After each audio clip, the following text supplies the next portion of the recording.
Ինչպես ստանալ զինվորական գրքույկ, եթե բնակվում եք արտասահմանում։ Ես փաստաբան Հայկ Հովհաննիսյանն եմ, Հովհաննիսյան Legal Group փաստաբանական գրասենյակի հիմնադիր տնօրենն եմ։ Այսօր կցանկանայի հստակեցնել այն պահանջները, որոնց առկայության պայմաններում արտասահմանում բնակվող մեր հայրենակիցները կարող են դիմել մեր գրասենյակ զինվորական հաշվառում անցնելու կամ զինվորական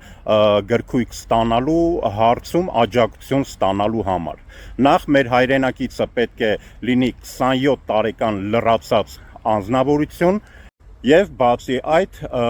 նաեւ նա չպետք է գտնվի հետախուզման մեջ Հայաստանի Հանրապետությունում։ Նշված պայմանների առկայության դեպքում կարող եք դիմել մեր փաստաբանական գրասենյակ եւ մենք ձեզ կցուցաբերենք իրավաբանական օգնություն։ Դենջ եղեք տեղեկացված, հետևեք մեր սոցցանցերում, իսկ հետագայում ես կփորձեմ նաև բացատրել, թե ինչու է փաստաբանը իր խորհրդատվության համար վճար պահանջում։